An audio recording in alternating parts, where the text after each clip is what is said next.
ফেলানিকে মাইরা কাটাতারে ঝুলায় রাখবা, বাদ দিয়া নদী শুকায় আর বাচ্চারা ডুবায় মারবা, আমাদেরকে উই পোকা বলবা, আর হাসিনাকে ক্ষমতায় রাখবা, আমাদের বুকের উপর দিয়ে ট্রানজিট নিবা, সব আন্দায় দেব পিছন দিয়া তেল ছাড়া। বিজেপিকে আধুনিক প্রযুক্তি এবং গোয়েন্দা তথ্যের সাহায্যে আরো দক্ষ করতে হবে, সীমান্তে যেন আমার নাগরিককে গুলি করার সাহস না পায়। আমাদের সীমান্তের ভিতরে ঢুকে বিএসএফ গুলি চালায়।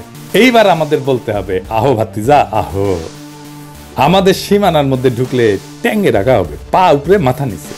ট্রেনিং তো আছে, ঠোলা মেরে ট্যাঙ্গে রাখা হয়েছিল না, কামটা ভালো হয়েছিল কলে। হাসিনা পেলে একইভাবে ট্যাঙ্গে রাখা হবে, ওই ইতালিক মুসলিনিতে একইভাবে ট্যাঙ্গে রাখা হয়েছিল। তাই আমাদেরকেও বর্বর করতে পারবে না। আপনি একটা বিএসএফ রে ট্যাঙ্গে রাখেন, ওই আর জিন্দেগিতে বাংলাদেশের নাগরিকের উপরে গুলি চলবি, বাংলাদেশে সীমান্ত ক্রস করে ভিতরে ঢুকবি না, লিগে রাখতে পারেন। এবং আমাদের একটা জাতীয় ঐক্য তৈরি করতে হবে শিশু অবস্থা থেকে, দেশের ভেতরে জাতীয় ঐক্য যেন বজায় থাকে সেই ব্যবস্থা করতে হবে। এবং দেখবেন ইন্ডিয়ার সবচেয়ে বড় স্ট্র্যাটেজি হচ্ছে বাংলাদেশের ভিতরে অনৈক্য বজায় রাখা। এখন দেখতেছেন না বিভিন্ন পলিটিক্যাল পার্টির মধ্যে অনৈক্য শুরু হয়েছে, একজন আরেকজনের পিছে লাগিছে, দেখেছেন না? এটা ইন্ডিয়ান প্ল্যান করে, বুঝছাও? যারা করিচ্ছে সবাই ইন্ডিয়ান প্ল্যানের মধ্যে পা দেখেছে। মিলিটারি মাইট বাড়ানো, সশস্ত্র বাহিনীর সক্ষমতা বাড়ানো। আগের এপিসোডে বলছিলাম পারমাণবিক বোমা লাগবে আমাদের, সেটা করতে দেরি হলে এখন আমাদের লং রেঞ্জ মিসাইল লাগবে, যেন দিল্লিতে আঘাত আনতে পারে এইরকম মিসাইল লাগবে। চীনের সাথে বাণিজ্যিক আর সামরিক সম্পর্ক বাড়াইতে হবে, প্রয়োজনে ভারত বিরোধী সামরিক জোট তৈরি করতে হবে, ওরা দৌড়ের উপরে রাখতে হবে সবসময়। আন্তর্জাতিক সম্প্রদায়ের সাথে কূটনৈতিক সম্পর্ক জোরদার করতে হবে, বিশেষ করে দক্ষিণ এশিয়ার অন্যান্য দেশ যেমন চীনের সাথে, রাশিয়ার সাথে, এরকম শক্তিধর দেশগুলোর সাথে কৌশলগত সম্পর্ক গড়ে তুলতে হবে। জাতিসংঘের অন্যান্য আন্তর্জাতিক ফোরামে বাংলাদেশকে সক্রিয় হতে হবে, যাতে ভারতের সম্ভাব্য আক্রমণ বা আগ্রাসনের বিরুদ্ধে আন্তর্জাতিক সমর্থন পাওয়া যায়। আমাদের সাথে যা যা করছে হাসিনা আমলে, তার জন্য ইন্ডিয়ার সাথে কুত্তার মতো ব্যবহার করার বৈধ আর নৈতিক অধিকার আমাদের জন্মাচ্ছে। হাসিনা যে ম্যাসাকার করছে তার পুরা দায়িত্ব ইন্ডিয়ার। হাসিনা যে ইন্ডিয়ার দাসী ছিল সেটা তো হাসিনাকে আশ্রয় দিয়ে প্রমাণ করছে, তাই কোনো মাপ নাই ইন্ডিয়া। ইন্ডিয়ার লগে কোনো খাতির নাই। বাংলাদেশের কোনো উপদেষ্টা, বাংলাদেশের কোনো পলিটিশিয়ান যদি বলে যে আমরা ভারতের সাথে সম্পর্ক চাই, তার কলে খবর আছে, হ্যাঁ আমরা ধরবো তার।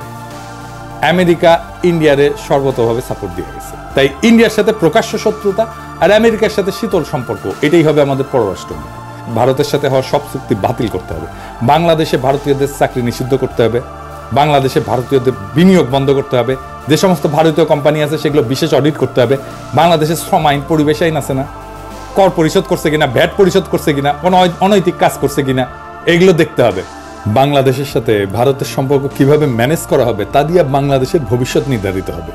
ভারতকে ডিল করতে না পারলে আমাদের স্বাধীনতা, সার্বভৌমত্ব থাকবে না, হায়দ্রাবাদ আর কাশ্মীরের মতো খাইয়ে ফেলবে। আমাদের কালেকটিভ মেমোরিতে জায়গায় রাখতে হবে কিভাবে হাসিনাকে সাপোর্ট দিয়া বাংলাদেশকে ধ্বংসের শেষ সীমানায় নিয়ে আসছিল ইন্ডিয়া, বাংলাদেশের উপরে কিভাবে চাইপা বসছিল।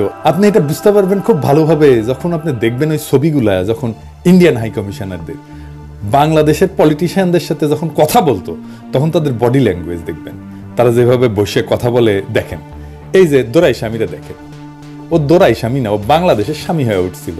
দেখছেন দেখছেন বাঞ্চত কেমনে বসছে, একজন পূর্ণাঙ্গ সচিবও না, কিন্তু একজন অতিরিক্ত সচিবের পদমর্যাদা, একজন রাষ্ট্রদূতের, সে একটা মন্ত্রীর সামনে কেমনে বসে, কেমনে কথা বলে। দেখেন ও ডিক্টেট করতেছে বড় লাটের মতো। আর হাসিনার মন্ত্রী শালা ভালচিউন, ও মনে হয় প্রভুর সামনে বসে আছে, দেখে মনে হচ্ছে না কেন্দ্রে দিবে। আবার দেখেন রাজশাহীর সিটি মেয়র, প্রতিমন্ত্রী পদমর্যাদা একজন, সহকারী হাই কমিশনের সামনে কিভাবে বসে। তবে আজকে আমি খুব খুশি, আঙ্গেরের টোলা মন্ত্রীর সামনে প্রণয় ভার্মা বসেছে, কিভাবে দেখেন মনে হচ্ছে প্রণয় ভার্মাই কেন্দ্রে দিবে। সাব্বাস বড় ভাই, আপনাদের অভিনন্দন, টুপি খোলা অভিনন্দন। আপনারা ঠোলা মন্ত্রী বলে ডাকবো না, আপনি রেসপেক্ট আর্ন করছেন। এই প্রণয় ভার্মা আসাদুজ্জামান খান কামাল আর কুমড়া পটাশের সঙ্গে যখন বসে, তখন ক্যাঙ্কা করে বসে, দেখেন দেখেছেন? এইটা সে পাশাপাশি দেখান, আহ্বানের বড় ভাই আর কুমড়ো পটাশ আর আসাদুজ্জামান খান কামাল তিনজনেরটা পাশাপাশি দেখান, দেখেছেন? তাই ওই জিঙ্কা করে বসিছে প্রণয় ভার্মা, এটা ফোরা হইলে না হিংকা করে বসে রোগীরা। তবে বড় ভাই জেনারেল জাহাঙ্গীর সাহেব এটা যদি পাসার করার কারণে বসে থাকে হিংকা করে, তাহলে গেলে আপনার ক্রেডিট দেবো না, থুক্কু কয়ে গেল প্রশংসা ঘুরে নেব।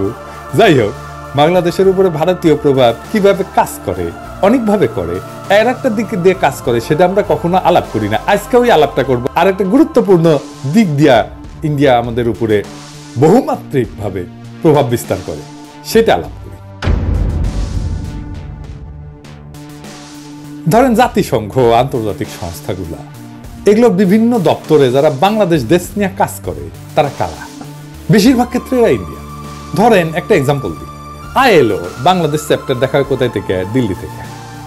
দিল্লিতে আইএলওর আঞ্চলিক অফিস, ওইখান থেকে আপনি ওইখানদের কর্মকর্তাদের দেখান তো, এটা সাহেব লিস্ট আছে ওইখানে ওদের ওয়েবসাইটে, দেখেছেন 80% ইন্ডিয়া, আরো বেশি হবে হয়তো।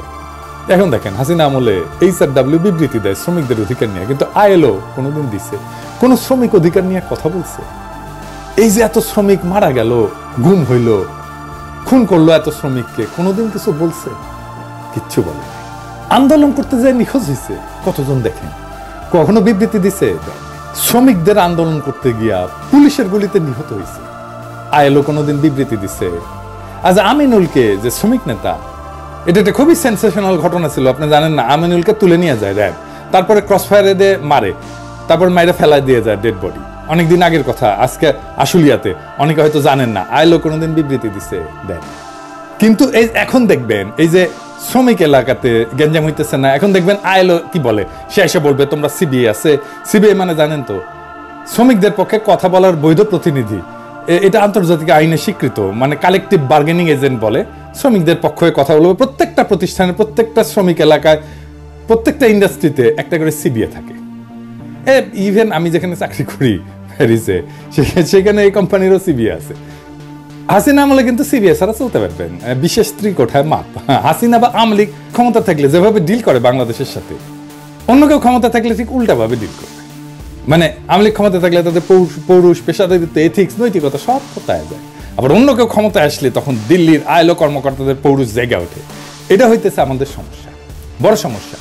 জাতিসংঘ সহ সকল আন্তর্জাতিক প্রতিষ্ঠানকে আমরা আহ্বান জানাই, আমাদের কখনো ভারতের সাথে একসাথে রাখবেন না। মানে আমাদেরকে যখন ট্রিট করে তখন ভারত যেই গ্রুপে থাকে সেই গ্রুপে আমাদের রিপোর্টিং যেন ভারত না হয়। পাকিস্তানের ভারত কি একই অঞ্চলে আছে? নাই তো। জাতিসংঘের আন্তর্জাতিক সংস্থা ভারতকে দক্ষিণ পূর্ব এশিয়ার আওতাধীন আঞ্চলিক অফিস থেকে দেখা হয়, যার কেন্দ্রবিন্দু সাধারণত ব্যাংকক হয়, নিউ ইয়র্ক হয় অথবা দিল্লি। অন্যদিকে পাকিস্তানকে সাধারণত পশ্চিম এবং মধ্য এশিয়ার আওতাধীন আঞ্চলিক অফিস থেকে পরিচালনা করা হয়। আমাদেরকেও বাংলাদেশকে পশ্চিম আর মধ্য এশিয়ার অফিস থেকে দেখা হোক, এটা জাতিসংঘের কাছে আমাদের দাবি। এইটা আমাদের পররাষ্ট্র মন্ত্রণালয়কে বলতে হবে। কোনোভাবেই যেন আমাদের সাথে ইন্ডিয়ার কোনো ধরনের এইখানে যোগাযোগ না থাকে। আমরা একই গ্রুপে থাকবো না, থাকলে আমাদের ওরা বাম্বু দিতেই থাকবে। এইবার আর একটা প্র্যাকটিক্যাল উদাহরণ আসেন, আমরা কয়েকটা নাম দেখি, আপনারা অন্যভাবে নিয়েন না, মানে নামগুলো দেখেন না। দেখেন বাংলাদেশে কাজ করতেছে এমন কয়েকটা আন্তর্জাতিক প্রতিষ্ঠান। ধরেন ড্যানিশ রিফিউজি কাউন্সিলের কান্ট্রি ডিরেক্টর, কি নাম? সুমিত্রা মুখার্জি। ক্রিস্টিয়ান এইড, কি নাম? পলাশ দাস। প্ল্যান ইন্টারন্যাশনাল, কি নাম? কবিতা বোস। ওয়ার্ল্ড ভিশন, সুরেশ বাটলেট। Concern worldwide, Suresh Kumar Agarwal. Oxfam, Ashish Damle. CARE, Ramdas. Save the children, Suman Dasgupta. কিছু কিছু ক্ষেত্রে হয়তো পরিবর্তন হয়ে গেছে, এমন হইতে পারে, আমি তো নেট থেকে নিছি নামগুলা, কিছু কিছু ক্ষেত্রে হয়তো হয়ে গেছে যে এখন চলে গেছে। কিন্তু আপনার যেটা আমি বলতে চাইতেছি সেটা হচ্ছে বেশিরভাগ আন্তর্জাতিক সংস্থার হেড ইন্ডিয়ান। মানে ইন্ডিয়ান ছাড়া অন্য দেশের লোক আসতেছে না বাংলাদেশে।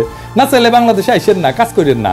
ইন্ডিয়ান কোম্পানি সিপ বাদই দিলাম, মানে ইন্ডিয়ান কোম্পানিগুলো কিন্তু বাদ দিছি। মানে যেমন বাজাজ আছে, টাটা আছে, এয়ারটেল আছে, মেরিকো আছে, সান ফার্মা, তাও দেখছেন একদম আন্তর্জাতিক প্রতিষ্ঠান কিন্তু সেইখানে ইন্ডিয়ান দিয়ে রাখছে। সবাইকে বলে দিতে চাই, আগামী বছর আমরা কোনো ভারতীয় প্রধান দেখতে চাই। বাংলাদেশের প্রতিষ্ঠানগুলোতে 4 মাস তো আছে, এরপরে কিন্তু অফিস ঘেরাও করবে। কোনো অপ্রীতিকর অবস্থা এড়াইতে চাইলে আগেই ভাগেন ভাইরা আর বোনেরা, পরে কোয়েন না, টাইম দেই নাই। আমার ক্ষুদ্র ভ্রাতার ভগিনীদের বলি, সব অফিসগুলো চিনে রাখবেন। আমরা জানুয়ারিতে আবার চেক করব, তখন যদি কোনো ইন্ডিয়ান থাকে অফিসে তাহলে কলে খবর আছে। হ্যাঁ, বাংলাদেশকে ভারতের জন্য হোস্টাইল টেরিটরি করে তুলব। আমার মাটিতে বিডিআর বিদ্রোহের নামে আমার সেনা অফিসারকে হত্যা করে আবার আমাদের সেনারা তাদেরকে উদ্ধারের জন্য যাইতে চাইলে বলো সেনা অভিযান করবা? এত মজা? ফেলানিকে মাইরা কাটাতারে ঝুলায় রাখবা? বাদ দিয়া নদী শুকায় আর বাদ ছেড়ে ডুবায় মারবা? আমাদেরকে উই পোকা বলবা আর হাসিনাকে ক্ষমতায় রাখবা? আমাদের বুকের উপর দিয়ে ট্রানজিট নিবা? সব হান্দাই দেব পিছন দিয়া, তেল ছাড়া। ইন্ডিয়ার সাথে আগামীতে কেমনে ডিল করতে হবে? ইন্ডিয়া তো সবসময় আমাদেরকে অধীনস্থ করে রাখার চেষ্টা করবে, পা চাপা দিয়ে রাখার চেষ্টা করবে। কেমনে এটা থেকে উদ্ধার পাবে? আমাদের সাথে যা যা করছে হাসিনা আমলে, তার জন্য ইন্ডিয়ার সাথে কুত্তার মতো ব্যবহার করার বৈধ আর নৈতিক অধিকার আমাদের জন্মাইছে। হাসিনা যে ম্যাসাকার করছে তার পুরা দায়িত্ব ইন্ডিয়ার। হাসিনা যে ইন্ডিয়ার দাসী ছিল সেটা তো হাসিনাকে আশ্রয় দিয়ে প্রমাণ করছে, তাই কোনো মাপ নাই ইন্ডিয়ার লগে কোনো খাতির নাই। বাংলাদেশের কোনো উপদেষ্টা, বাংলাদেশের কোনো পলিটিশিয়ান যদি বলে যে আমরা ভারতের সাথে সম্পর্ক চাই, তার কলে খবর আছে, হ্যাঁ আমরা ধরবো তারে। আমেরিকা ইন্ডিয়ারে সর্বতভাবে সাপোর্ট দিয়ে গেছে, তাই ইন্ডিয়ার সাথে প্রকাশ্য শত্রুতা আর আমেরিকার সাথে শীতল সম্পর্ক, এটাই হবে আমাদের পররাষ্ট্র নীতি। ভারতের সাথে হওয়া সব চুক্তি বাতিল করতে হবে, বাংলাদেশে ভারতীয়দের চাকরি নিষিদ্ধ করতে হবে, বাংলাদেশে ভারতীয়দের বিনিয়োগ বন্ধ করতে হবে, যে সমস্ত ভারতীয় কোম্পানি আছে সেগুলো বিশেষ অডিট করতে হবে, বাংলাদেশের শ্রম আইন, পরিবেশ আইন আছে না, কর পরিশোধ করছে কিনা, ভ্যাট পরিশোধ করছে কিনা, কোনো অনৈতিক কাজ করছে কিনা, এগুলো দেখতে হবে। আমি একটা এক্সাম্পল দিতে পারি কেমনে ধরা যাবে। হ্যাঁ, যেমন সান ফার্মা বাংলাদেশে কাজ করে না, ইন্ডিয়ান ফার্মা। ওই সান ফার্মা তো ডাক্তারদের ঘুষ দিয়ে প্রেসক্রিপশন লেখা হয়, এটা প্রমাণ করা 1-2 এর কাজ। এই অ্যালিগেশনে এই কোম্পানিকে বন্ধ করে দেওয়া যায়। সব ইন্ডিয়ান কোম্পানি ঘাপলা আছে, সেগুলো ধরা হবে। বাংলাদেশে ভারতের অর্থনৈতিক স্বার্থকে শূন্য করে দিতে হবে, কারণ আমাদের সব সময় মনে রাখতে হবে ভারতের সম্ভাব্য আগ্রাসন বাংলাদেশের উপরে। ভারতের ইতিহাস আছে, হায়দ্রাবাদকে দখল করে ফেলছে না, কাশ্মীরকে দখল করে ফেলছে না, সিকিমকে দখল করে ফেলছে না, ভুটানকে তার স্বাধীন পররাষ্ট্রনীতি পার্সু করতে দেয় না, একটা স্বাধীন দেশকে, এক্সাম্পল আছে না। তাই আমাদেরকে সবসময় মনে রাখতে হবে ভারত আগ্রাসন করতে পারে। তাহলে আমরা কি করতে হবে? আমাদের মিলিটারি মাইট বাড়ানো, সশস্ত্র বাহিনীর সক্ষমতা বাড়ানো। আগের এপিসোডে বলছিলাম পারমাণবিক বোমা লাগবে আমাদের, সেটা করতে দেরি হলে এখন আমাদের লং রেঞ্জ মিসাইল লাগবে, যেন দিল্লিতে আঘাত আনতে পারে এইরকম মিসাইল লাগবে। চীনের সাথে বাণিজ্যিক আর সামরিক সম্পর্ক বাড়াইতে হবে, প্রয়োজনে ভারত বিরোধী সামরিক জোট তৈরি করতে হবে, ওরা দৌড়ের উপরে রাখতে হবে সবসময়। আন্তর্জাতিক সম্প্রদায়ের সাথে কূটনৈতিক সম্পর্ক জোরদার করতে হবে, বিশেষ করে দক্ষিণ এশিয়ার অন্যান্য দেশ যেমন চীনের সাথে, রাশিয়ার সাথে, এরকম শক্তিধর দেশগুলোর সাথে কৌশলগত সম্পর্ক গড়ে তুলতে হবে। জাতিসংঘের অন্যান্য আন্তর্জাতিক ফোরামে বাংলাদেশকে সক্রিয় হতে হবে, যাতে ভারতের সম্ভাব্য আক্রমণ বা আগ্রাসনের বিরুদ্ধে আন্তর্জাতিক সমর্থন পাওয়া যায়। বিজেপিকে আধুনিক প্রযুক্তি এবং গোয়েন্দা তথ্যের সাহায্যে আরো দক্ষ করতে হবে, সীমান্তে যেন আমার নাগরিককে গুলি করার সাহস না পায়। আমাদের সীমান্তের ভিতরে ঢুকে বিএসএফ গুলি চালায়। এইবার আমাদের বলতে হবে আহো ভাতিজা আহো, আমাদের সীমানার মধ্যে ঢুকলে ট্যাঙ্গে রাখা হবে, পা উপরে মাথা নিচে। ট্রেনিং তো আছে, এই ঠোলা মেরে ট্যাঙ্গে রাখা হয়েছিল না, কামটা ভালো হয়েছিল কলে। হাসিনা পেলে একইভাবে ট্যাঙ্গে রাখা হয়েছিল, ওই ইতালিক মুসলিনিতে একইভাবে ট্যাঙ্গে রাখা হয়েছিল। তাই আমাদেরকেও বর্বর করতে পারবে না। আপনি একটা বিএসএফ ট্যাঙ্গে রাখেন, ওই আর জিন্দেগিতে বাংলাদেশের নাগরিকের উপরে গুলি চলবি না, বাংলাদেশে সীমান্ত ক্রস করে ভিতরে ঢুকবি না, লিগে রাখতে পারেন। এবং আমাদের একটা জাতীয় ঐক্য তৈরি করতে হবে শিশু অবস্থা থেকে, দেশের ভেতরে জাতীয় ঐক্য যেন বজায় থাকে সেই ব্যবস্থা করতে হবে। এবং দেখবেন ইন্ডিয়ার সবচেয়ে বড় স্ট্র্যাটেজি হচ্ছে বাংলাদেশের ভিতরে অনৈক্য বজায় রাখা। এখন দেখতেছেন না বিভিন্ন পলিটিক্যাল পার্টির মধ্যে অনৈক্য শুরু হয়েছে, একজন আরেকজনের পিছে লাগিছে, দেখেছেন না? এটা ইন্ডিয়ান প্ল্যান করে, বুঝছাও? যারা করিচ্ছে সবাই ইন্ডিয়ান প্ল্যানের মধ্যে পা দেখিছে।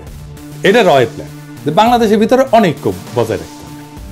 তো এই দেশের ভিতরে যে জাতীয় ঐক্য, এই কাজটা শুরু করতে হবে স্কুল থেকে। এখনই সময়, সেনাবাহিনীর তরুণদের জনগণ এখন পছন্দ করতেছে, এরা স্কুলে স্কুলে যাবে, ছাত্রছাত্রীদের সাথে কথা বলবে, আমাদের স্বাধীনতা সার্বভৌমত্ব কিভাবে রক্ষিত হবে, কারা আমাদের স্বাধীনতার শত্রু, কে আমাদের আক্রমণ করতে পারে, এইসব একেবারে স্কুলে ছাত্রছাত্রীদের মধ্যে ঢুকাই দিতে হবে।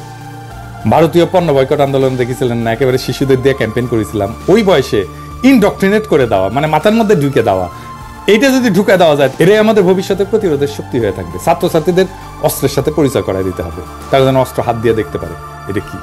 ভারত থেকে জ্বালানির উপরে নির্ভরশীলতা কমায় আনতে হবে, বিকল্প শক্তির উৎস এবং জ্বালানির নিরাপত্তার দিকে নজর দিতে হবে, যেন কোনো সংকটময় পরিস্থিতিতে বাংলাদেশ বিপদে না পড়ে।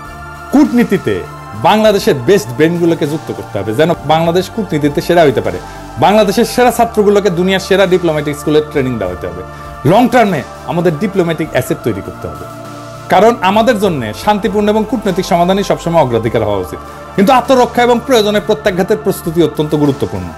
আপনার শত্রু যদি মনে করে আপনি দুর্বল, তাইলে আপনি গেছেন, আপনি শেষ। আপনার শত্রুকে সবসময় মনে করতে হবে যে এটা বিপজ্জনক, এর সাথে গ্যাঞ্জাম করা যাবে না। বাংলাদেশের জনগণ বিপজ্জনক জনগোষ্ঠী, সাবধানে ডিল করতে হবে। আর পরিশেষে ইন্ডিয়ারে ভয় পাবেন না, ভারতের তরুণদের আবু সাইদদের মতো বন্দুকের সামনে বুক পাইতে দেওয়ার হিম্মত নাই। পরে আমরা ভয় করবো, তার বাদ। এপিসোডের শেষে একজন শহীদের কথা আজকে আপনাদের বলি। কিছুতেই কান্না থামছে না সোহানের স্ত্রী শম্পা বেগমের। তিনি বারবার বলছেন সোহানকে ছাড়া এখন একা কিভাবে বাঁচবেন। তাদের বিয়ে হয়েছিল 2017 সালের 19 নভেম্বর। এরপর মধ্যে 3 বছর দুজনে একসঙ্গে ঢাকায় সংসার পেতেছিলেন। বাকি সময় স্ত্রীকে গ্রামে পরিবারের সঙ্গে রেখে ঢাকায় চাকরি করেছেন সোহান। শম্পা বেগম বলেন, আমাদের মধ্যবিত্ত পরিবার, অর্থ সংকটের কারণে ও একা ঢাকায় থাকতো। অর্থের কারণে দুজনে একসঙ্গে থাকতেও পারিনি। গত 1 বছর বাড়িতে একটা নতুন ঘর দিচ্ছিল। সে আমাকে বলেছিল, শম্পা, আমি আর তুমি এই ঘরে থাকব। ঢাকার CMH-এ স্বামীর সঙ্গে শেষ কথা হয়েছিল শম্পার। তখন সোহান শম্পাকে বলেছিল, তুমি কেঁদো না, আমার কিছুই হবে না। তবে সোহান আর ফেরেননি। অস্ত্রোপচার করে শরীর থেকে বুলেট বের করা গেলেও রক্ত বন্ধ করা যায়নি। 18 ব্যাগ রক্ত দিয়েও বাঁচানো যায়নি সোহানকে।